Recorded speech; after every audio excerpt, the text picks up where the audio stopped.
Welcome back, everyone, to the Responsibly Armed Citizen Show. I am one of your hosts, Frank Horvath, and joined with me in studio is the fabulous, Tim Kelly. Tim, how are you? Fantabulous. Fantabulous, as always. We have a fun show for everyone today. We're talking about, kids and guns, right? Yep. We've talked about this topic in the past. It's definitely something that is near and dear to our hearts. Figured it was a good time, especially with some events that are coming up. The homeschool conference in Winston-Salem is, I believe, next weekend, this time next weekend. So, what better time to go ahead and start discussing that and, protecting our families and, really starting out when they're young.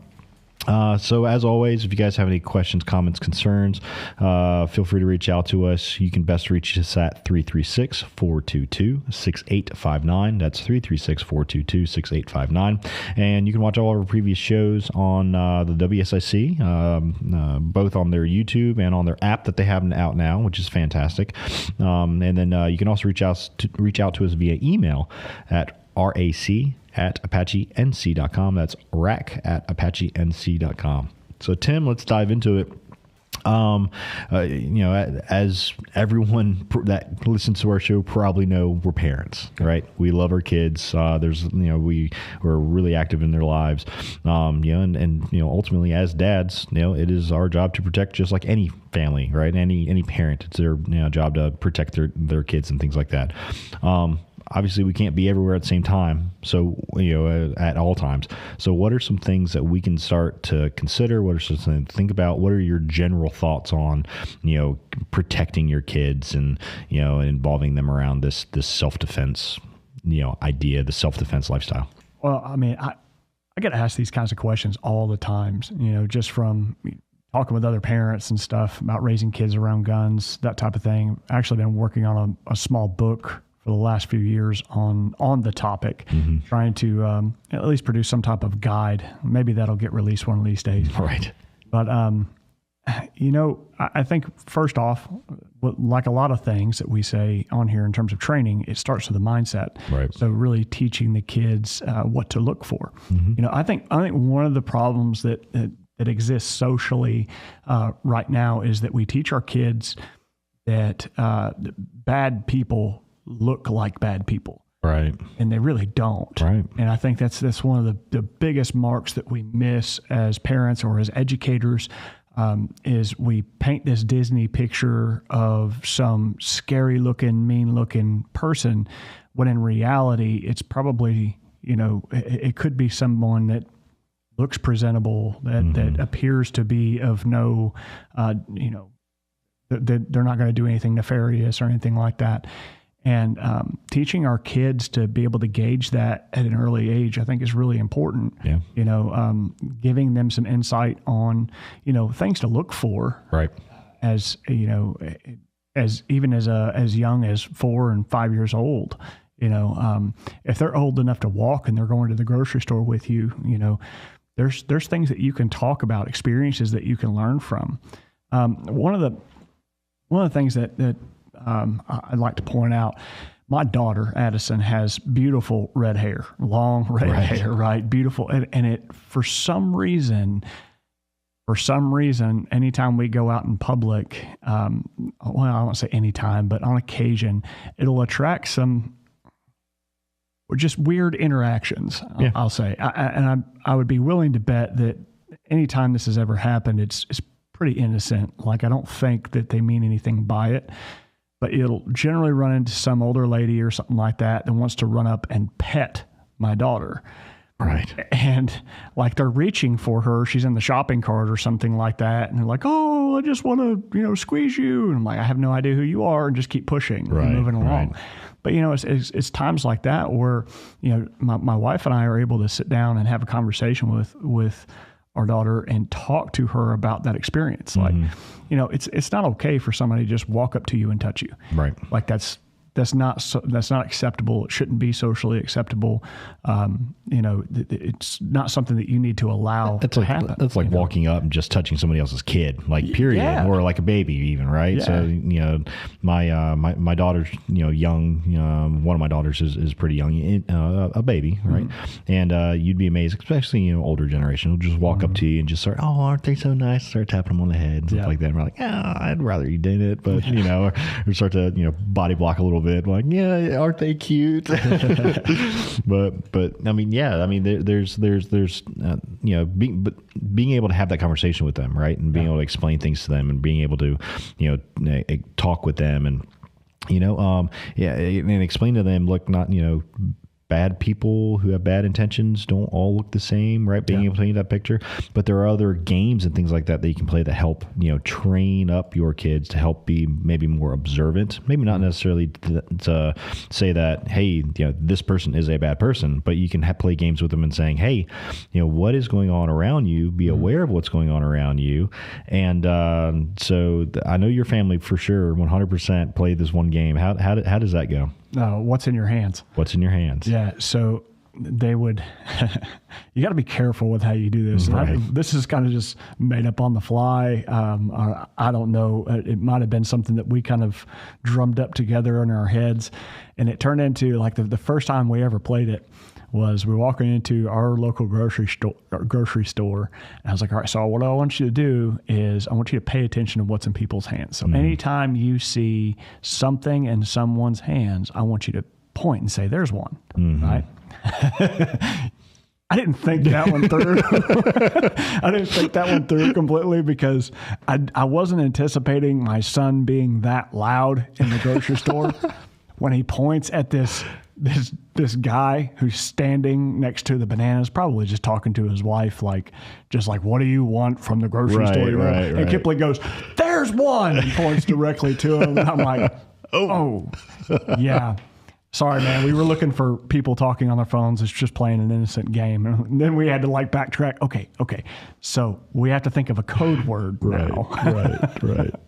And so anytime that they seen something in someone's hands, they would have to describe. They couldn't point. They'd have to describe what's in that person's hand. Right. And say a code word. They'll say a word. And, the purpose of that is just, build up life skills, right? Build up awareness, build up, just attentiveness.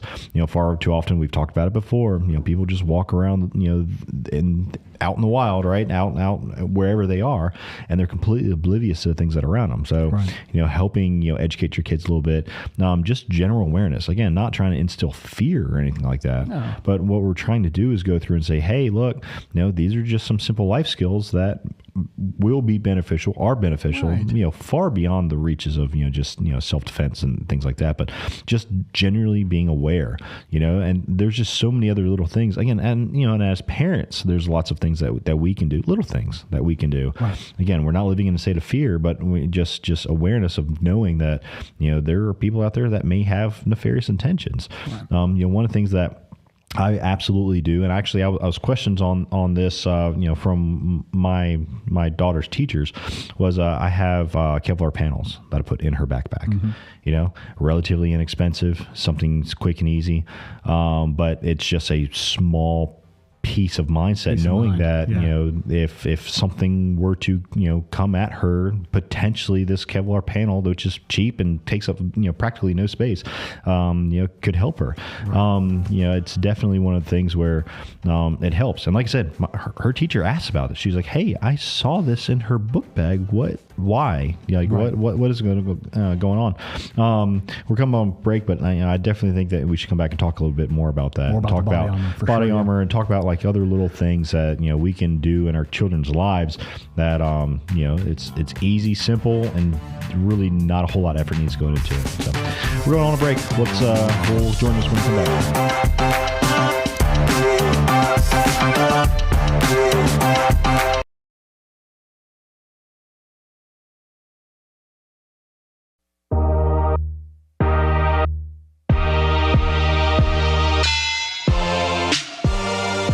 Welcome back, folks. Welcome back to the Responsibly Armed Citizen Show, where we talk about everything regarding the Responsibly Armed Citizen. My name is Tim Kelly, and with me I have Frank Horvath, and we have been talking about protecting your kids, right? And just some of the different things that you can do to get your children more active and taking responsibility for saving themselves, right? Getting them more prepared.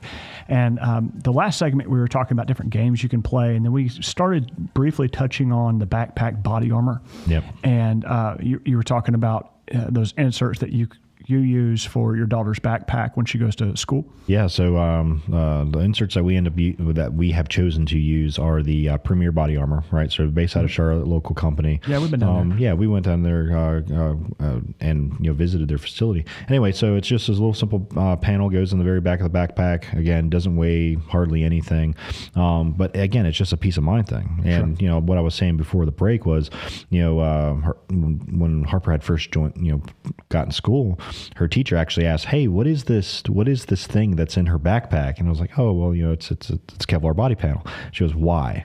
It's like, well, you don't know, right? So this time and age, this day and age, I mean, you're constantly hearing about, unfortunately, like school shootings, you're hearing about stabbings, there's all this other stuff that's out there, these unknowns that are out there. And if I can, give my daughter a tool that she doesn't necessarily know, like actively knows that she even has, right? That potentially could help her from some sort of harm, then I'm going to do that. It's no sweat off my back. Again, I'm not living in fear or anything like that. Like I want to make sure I'm stripping that out, or explaining that, but it's just, it takes up no space. It's simple. It's a means of helping potentially mitigate a possible injury, possible, it's possible deterrence. So I'm going to do it.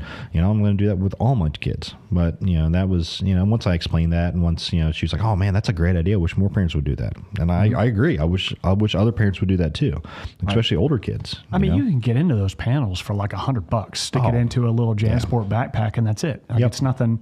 It's really not like extremely expensive or anything like that. So, yeah, I think that's an excellent move to make. One of the things we were talking about, kind of getting off the subject of body armor, was how kids learn to protect themselves, and really, man, kids are going to learn just by watching you. They're going to learn by the things that you do.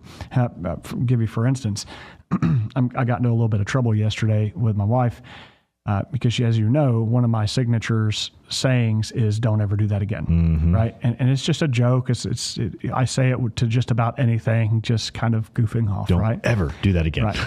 One of my other sayings is, "Don't tell me what to do." And I say that as I'm doing what whoever said to do. Like it's just a joke. It's one of the things that I use. Well, Kip, my son, my 4-year-old son, was told by his mother yesterday to pick up his toys off the porch, and he immediately looked at her and says, "Don't tell me what to do." Probably while walking away. Man, I didn't hear the end of that yesterday. Oh my gosh. And so I guess my point is what you're doing, they're going to try and emulate. Right? That's how they learn. They learn by watching you. They learn by watching other adults, especially other kids that are older than them, and other kids that are their age. They copy. It's just kind of what they do. So if they see us, walking through a parking lot with our face buried in our phone, that's what they're going to do. Right. They're not going to have any awareness around them whatsoever. So we're not talking about guns here, folks. We're talking about getting run over by a car from another person who's driving, whose face is also buried in their phones. Right. That is the society that we live in. Yep. Right. So, I mean, some of the things that you could be doing, that you should be doing to teach your kids, you should be doing yourself. Right. If they see that you're doing it, they see that as this is the way life should be. This is normal. Right, 100%. And that goes with everything, right? So that goes with your own personal self-defense journey. Whatever that may look like to you. When you start caring for things, when you start explaining to kids, kids are curious, right? And they want to be like other kids, and they want to play with like Nerf guns, and they want to play cowboys and Indians and all this other kind of stuff, and that's perfectly natural. That's perfectly fine to do. But there's a curiosity aspect of that. So in you and your self-defense journey, if you decide to carry a firearm, or if you decide to carry an OC spray or whatever it may be, kids eventually going to be curious about what's going on, why you're doing that, and they may want to emulate what you're doing. Right. In the same way. And there's constructive ways. There are beneficial ways of nurturing that, and of making sure that the kids are still safe. Right. And I think that's super important. I mean, there's just really simple things to do. Like, let's take something like OC spray, for example, pepper spray, right? A chemical deterrent of some sort. It's something that you carry on your person regularly. You can carry on your person when you're running or whatever it may be, right? A lot of parents will buy the gas station OC spray, will stick it on their keychain, and they'll just have it as a just in case kind of thing. It's a lucky rabbit's foot. It's a lucky rabbit's foot. I'm glad they have it. Like, I'm not going to knock that. But at the same time, what's going to happen when they have no previous training, they have no practice on how to actually deploy that OC spray, but then they got this thing that's dangling on the keychain that the kid's like, oh, that's kind of cool, and what happens? All right, so negligence creeps in and the kid gets hit with OC spray. The kid's going to play with it like it's a lucky rabbit's foot on a keychain. Right. That's what they're going to do, that because that's the way you treat it. Right. The way our kids learned about pepper spray, unfortunately was not the way I would have preferred it. And it's not what you would think. They didn't get a hold of pepper spray. Kipley got a hold of a pepper in the garden one day and bit into it. So he recognized that as hot pepper. So when he asked what's in your pocket, and it's a can of pepper spray, a little small palm can of pepper spray, we say that's hot pepper. He's like, I don't want no part of that, right? But they're curious. They want to know. They want to know those things. In my house, it's a spicy drink. That's spicy. That's a spicy drink. Yeah, we don't touch a spicy drink. Yeah. but no, 100%. I mean, there's different things, different ways of going about, like exposing our kids to these things in a safe and controlled environment, and it doesn't always have to involve a firearm. Right now. When we start talking about firearms, when we start talking about self-defense training, I think that it's important to discuss, and the questions that we get from parents, right? It's important to discuss, hey, when do they start training? Where do we start training? What kinds of training? Like, there's all these questions that start, flooding your way that, a parent may have. And I thoroughly enjoy those kinds of questions. Like, I thoroughly enjoy talking to parents about that because, their mind's in the right place. What's always troublesome is when there is zero, not mention of any sort of self-defense, not even a mention of firearm safety, anything like that. And the kid's a young adult now, and they have this, innate fear, right, of self-defense, or innate fear of firearms, or whatever it may be. Right. And that's a burden that's gonna, it's gonna take some time to get over for the young adult, right, for the child. But if a parent's starting off early, then starting those simple steps. In my household, it was the dummy guns, the squirt guns, right? Laying out these literal pieces of rubber, right? These pieces of simulated firearms. Not that any parent would, but just to help educate on like object recognition. Right. Hey, if this is in the wrong place, then you tell somebody, right? Right. And that works very well in my house. And then we start introducing when they got old enough. I'm talking about 4-ish, 5-ish, somewhere there. When they can start to comprehend, things.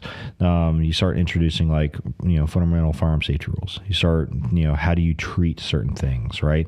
And eventually they start building up an understanding of, or a recognition of, hey, that person that's on TV, that person who's mishandling that firearm, or is handling that firearm negligently, whatever it may be, that's not the right way to do it. And they tell you that's not the right way to do it, and they tell you why that's not the right way to do it. Yeah, we were my family and I were watching a TV show the other day, and I don't even remember what it was. It was probably like Home Alone or something like that.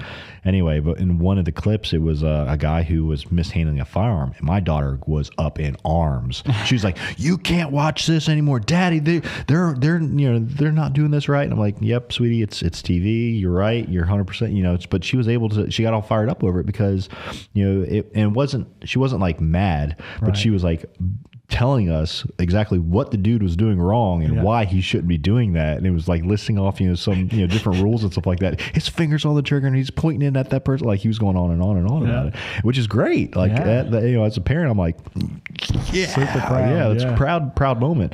But not every kid's cut out the same way. Right. It's time and place. So as far as when they should start, I really think, like immediately birth, like really starting on simple things. I think it should be looked at instead of when should they start is when should you? Yeah. 100%. When should you? Because it's, for me, I want to be able to educate my kids. In order for me to do that, I've got to be educated in the subject. Right. And I've got to be more versed in that. I have to be able to articulate, to a kid. And that's a lot more difficult than it sounds. You're not going to get that from, hand-me-down experience. Like that's stuff that takes some time and training and injecting yourselves in different training opportunities. I think that's really where that question should be answered. It's like, when should you get started? Yeah, if you can fundamentally break down what you're doing and why you're doing it enough to where you can explain it to a child or explain it to a kindergartner, right? Then that means that you understand it yourself. Right. If you're tripping over it and you're stumbling on it, maybe you need to spend a little bit more time or maybe get a little bit more training on whatever topic or whatever thing, right? Maybe you need to play some thought exercises or something like that to really go through that. But yeah, it's, definitely, when you start, as far as like, really starting to get kids involved in different things, right? Start different activities. There's a bunch of different things that we can discuss there, and I think we'll probably push that off until our next segment. But there's lots of different activities. There's lots of family focused games, family focused events, training opportunities, education that are out there that can really help with educating a kid, and they don't even realize that they're learning about it. Right? It's just kind of, hey, this is fun. I'm going about my day and I'm learning about something, and oh wow, this may actually be useful to me one day when they don't expect it. Right. So that's always the best kind of thing. You're listening to Responsible Citizen Show. We'll be right back.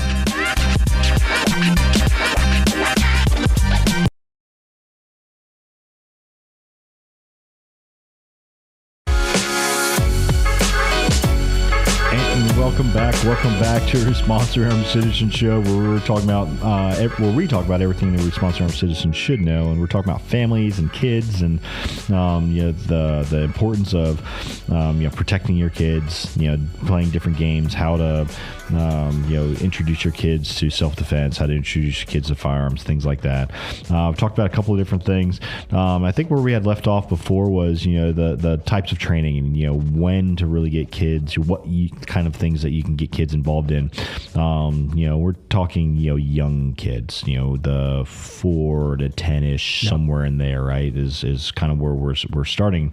And there's lots of different, like I said, there's a lot. It doesn't always have to revolve around self-defense stuff, right? It can be something as simple as a fire drill at your home, right? It could be as simple as an exercise in a car, like, hey guys, we're gonna put our heads in our laps or whatever it may be, because there may be a time and place where that is important, right? And that's far more likely to occur than something else. I mean, I was teaching my 4-year-old and 7-year-old just the other night before bedtime how to give the Heimlich maneuver with their stuffed animals.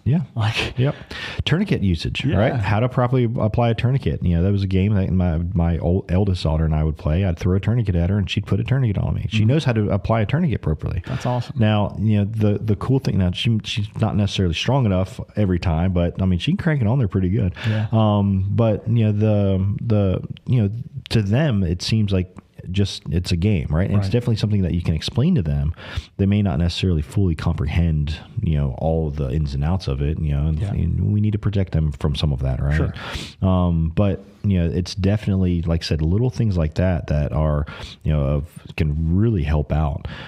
Even with Nerf guns, right? Teaching, proper trigger finger etiquette, proper etiquette as far as, not pointing at anything you intend to hurt, kill, or destroy. There may be, again, the time and place for all that stuff, right? You're going to have a good time, but a little bit of practice, with a toy goes a long way, right? They can really start to, relate the knowns and the unknowns and things like that. So I think those are all really good things. What else you got for that, Tim? Man, there's all kinds of different stuff you can get your kids involved in. One of my favorite go-tos is get them involved in a genuine martial arts training, like some type of discipline where they can learn just that discipline, right? And self-control and that type of thing. I think martial arts is just absolutely excellent for our kids to get involved in. One way to be able to protect themselves from, everything from a school bully to some, crazed jerk that's trying to kidnap them or something like that. I don't know. It gives them some type of defense, and it kind of teaches them what to look for, right? Yeah, and a lot of that comes back around to the individual kid, right? Sure. So not we're brushing broad strokes on kids in general. Not every kid's going to be ready to talk about stuff. Not every kid's going to have the focus to be able to play certain games. So, your mileage will vary. It's up to you, right? It's up to you as a family unit, up to you as a parent, to be able to really dissect and break down, what's important to you guys, what's important now, and like really see, what works well for you. Those things like those fire drills, right? Those things like, I think it was last week where you're talking about, your kids do not answer the door, right? To strangers and things like that. Like those are all little things that in the grand scheme of things are going to help them be better, responsible citizens, right? Moving forward. And that's kind of the end goal, right? We want them to be well-rounded people. We don't want them sheltered necessarily. We don't want them, we want to protect them, but, they need to be exposed to things that they need to be exposed to within the safety of the home, a controlled environment, right? And speaking of controlled environments, there are ways of going about, and like I said, showing kids, introducing your kids to that stuff, but you as a parent have to be learned up first, right? They're going to be learning from you, just like we talked about in the very first segment. They're going to be, emulating you. They're going to be looking at you for those responsibilities. So you as a parent, you really need to start that journey yourself, or if you're already on that journey, you need to continue to progress in your journey with that and get practice. We've said it before, safety is a skill set, right? That's something that has to be practiced regularly on the daily, so that there's not any lapses there. Tim, we have we got some training and some stuff that's coming up that's specifically for the parent, that's coming up in August. What have we got there? Well, we definitely have something coming up in August, but actually next weekend we have Dan. Dan, he's going to be teaching just thought of that. Dan's going to be teaching his citizen. What is it called? Oh, Civilian Defender. The intermediate force options class. So learning the ins and outs of pepper spray and utilizing that verbal judo and that type of thing to kind of keep yourself, from getting into having to use a firearm to defend yourself. Or if you don't normally carry a firearm, this would be an excellent class for you to manage those things, and Dan's a parent himself, so if you're a parent or a guardian, showing up to his class and asking him some questions on how he raised his kids around firearms. I mean, he's got grown kids, just almost all of them are out of the house now, he's been around it for a while, so it'd be a great opportunity for you to ask some questions from him and him kind of shed some light on how questions. He did it, right? How he parented. Parents. Absolutely. And the next thing is in August, and that is from Citizens Defense Research. They'll be coming down and teaching a class that's specialized. I don't know that there are any other classes out there that really cover this subject. So they've got a pretty good stronghold on this topic. It's called the Armed Parent or Guardian. Again, by Citizens Defense Research, and they're coming out on August 10th and 11th. And I mean, this is something I've been trying to get into for a very long time. T and I have been eyeballing this class for a few years now, ever since they first released it. I'm like, man, how awesome is this? Like, this could be a lot of great knowledge. It's just different considerations, all kinds of stuff. There's a lot. There's some lectures that we've heard of from like Tatiana Whitlock, and there's some like really good information that's out there. But as far as a class goes, and this is the only one that I'm aware of that focuses solely on parents and guardians of children and kind of going through that. So there's definitely something that's exciting that's coming up. I'll have to make that one work. I got some birthdays on that weekend, but I'm going to try and see if I can't do something the week prior, a week after, something like that. I've actually got their website pulled up, not their website, but their Eventbrite page pulled up for that class. And it's showing that there's a lecture only. So if you just wanted to show up for a lecture, it's a 4-hour lecture discussing the types of attacks parents and children are likely to face. That covers situational awareness, gear, mindset, post-incident stuff, legal issues, and non-firearm solutions. So there you go again with the intermediate force options. And it's only $125. You get in on that and just sit in on a lecture. There's no hands-on. There's nothing for you to worry about in terms of, well, I don't have a whole lot of experience around a gun. You don't need it. This is a good opportunity for you to come in and learn. Right. And then you have the whole weekend. If you want the full 16-hour course, you can come out. It's $500 for 2 days worth, and that includes that lecture, that seminar, and you got 2 days worth of training out there. It's a great opportunity to come out and learn. Yeah, I would fully support going and taking classes. There's nothing better than, if nothing else, networking with other parents who are of the same mindset, that are trying to learn and trying to do better and trying to grow.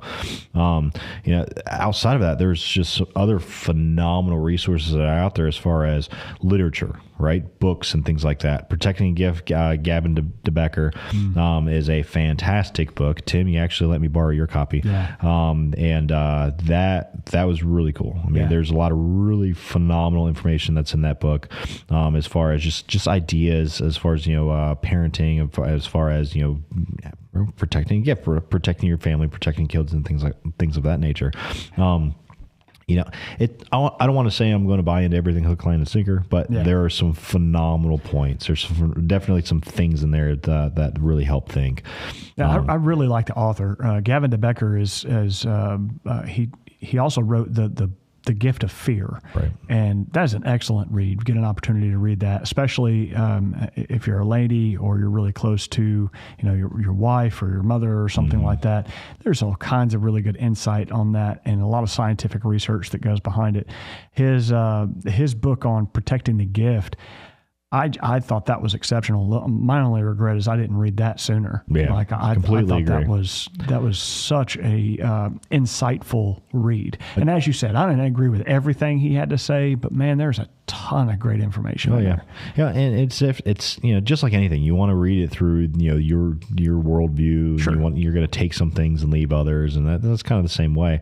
But I didn't even know about it until you handed it to me. You're like, hey, you want to read this? I'm like, yeah, I want to read that. Yeah. So that was pretty cool. I didn't even know about it until Derek Watkins, he went to like this book sale here at like Kay's. Is it Kay's Books? I can't remember. It's in Winston-Salem. Anyway, they got a whole bunch of used books in there, and he bought these books for like 50 cents a piece or something. Cool. And he's like, "Hey man, I thought of you when I saw this. You ought to read it. I've got like 2 or 3 copies of it." I was like, "Okay, let me get it." Giddy up. So that's how I ended up hearing about it, but I had never heard about it before.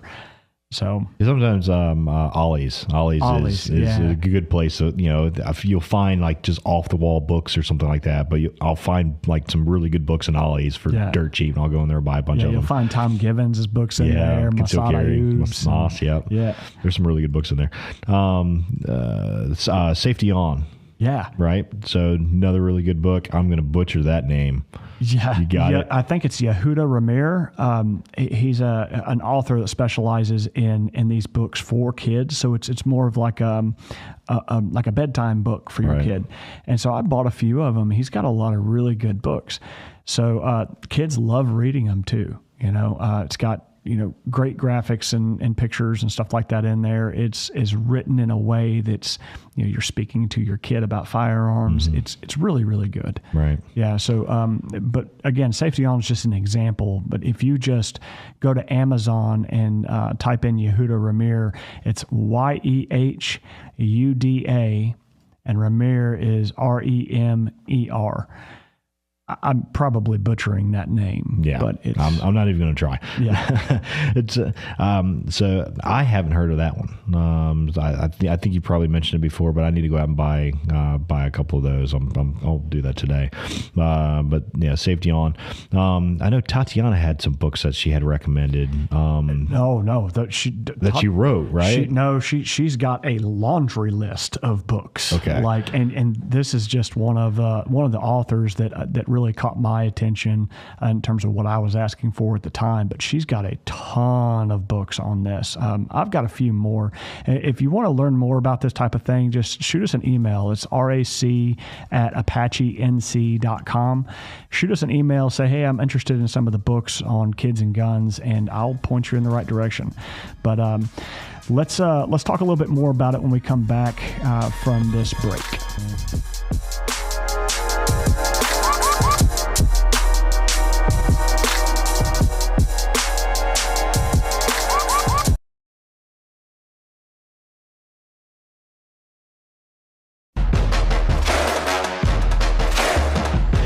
And welcome back to Responsible Armed Citizen Show. I'm in here hanging out with Mr. Tim Kelly. We're talking about protecting your kids, protecting your kids. Talking about everything the responsible armed citizen should know. The responsibly armed parent should know. Yeah. Going through some different resources, going through some different stuff. We talked about a lot of different things. Talked about the different games that you can play with your kids. Talked about different tools. Talked about body panels inside of our backpacks and kids in self-defense training and just things like that, right? So we ended last segment talking about books. Just want to remind everybody, homeschooling conference is coming up next weekend. Yeah. So there's going to be a lot of good resources at the homeschooling conference in Winston-Salem. That parents you don't have to be homeschooling your kids to go visit this event and to go pick up some really good materials. We're going to be set up as a booth there. We're just going to be sharing the same things that we're talking about here as on the Responsible Armed Citizen Show. We're going to be talking about there, like when parents should get to start introducing kids to self-defense, and we're going to talk about two parents on training and why they should train and kind of the activities that revolve around that. So I mean, we bought a booth so that we could do this, so that we can talk to the community, so we talk to the public, to share what we believe and why we would believe it. But I can tell you there, we went to the conference last year. And we had a lot of really good interactions with people. A lot of really good literature that's there, and various aspects. My kids had an absolute blast. My daughter did. She ran all over that place, painting and looking at drawings and looking at books. And we went home with a ton of stuff. From a couple day event. As you said, like for the one thing I like about the homeschooling conference, we met a lot of parents that they don't homeschool their kids. Their kids go to public school, but their arms were full of stuff. And I'm asking him, like, what are they doing? Just extra work? He's like, yeah, it's all extracurricular stuff. Right. Like they're going around shopping and finding different stuff that fit into what their kid is interested in, and the kid's learning a little bit on the side and having some fun. So it's not just for homeschooling families. There's a ton of really cool stuff in there, and a lot of really nice people. As you said, I was actually a little surprised at how well that went last year. Right. Like all the people that came up to us were very, very supportive. I was a little concerned that we were going to run into people who are trying to fight us about the idea of, working with kids and guns and working with parents about, firearms training and stuff like that.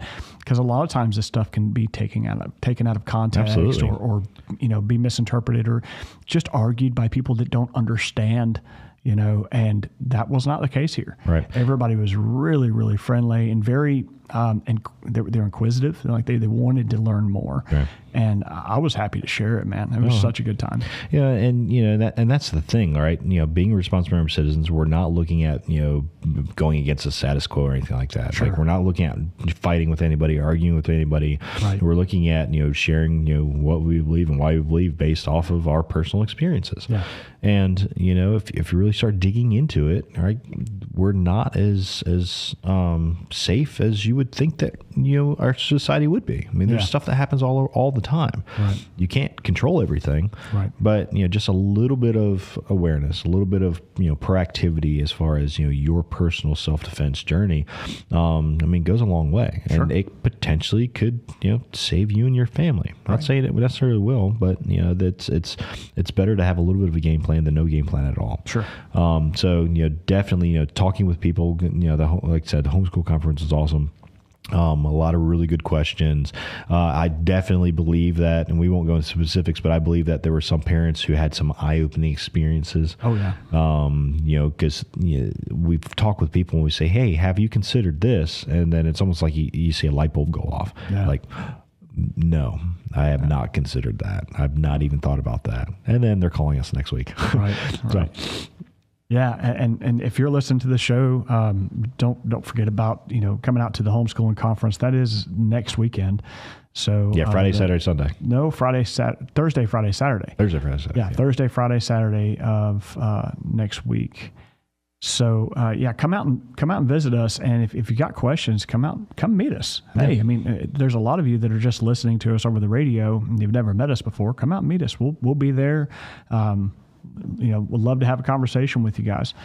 So, well, Tim, we got 7 minutes. 7 minutes. Let's talk about our competency of the month. We're going to have to do next week. We're going to have to do another.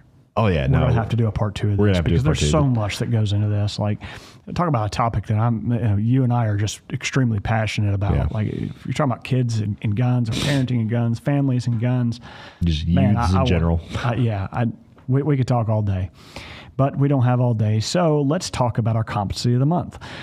Competency of the month is something that we've put together to try to encourage you to go out. If it's something that you're already educated on, great. Maybe you can learn something extra. If it's something you're not educated on, we're encouraging you to go out and do a little research. Ask some questions, learn a little bit more about it. Maybe depending on the topic, inject yourself into an opportunity for training. So the competency of the month this month is explain the benefits of scenario-based training. So, what you got? I'm ready for this one. You ready? I'm ready. I'll go for 100%. It, man. Why not? So, past 2 times we've worn this topic out. Oh, right. Definitely. We've talked about scenario-based training. So I'm going to take it a different way. I'm going to take it a different avenue.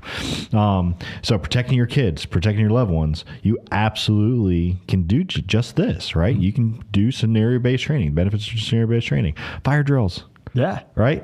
Yeah. Tornado drills. Yeah. Right. These are all things that you can do with your kids right now. That is scenario-based training. Yes. That's what you're doing. Hey, kids, there's a fire in the kitchen. What do you do? Right. Yep. So they're not just immediately freaking out. You have a game plan. You have a plan for your home.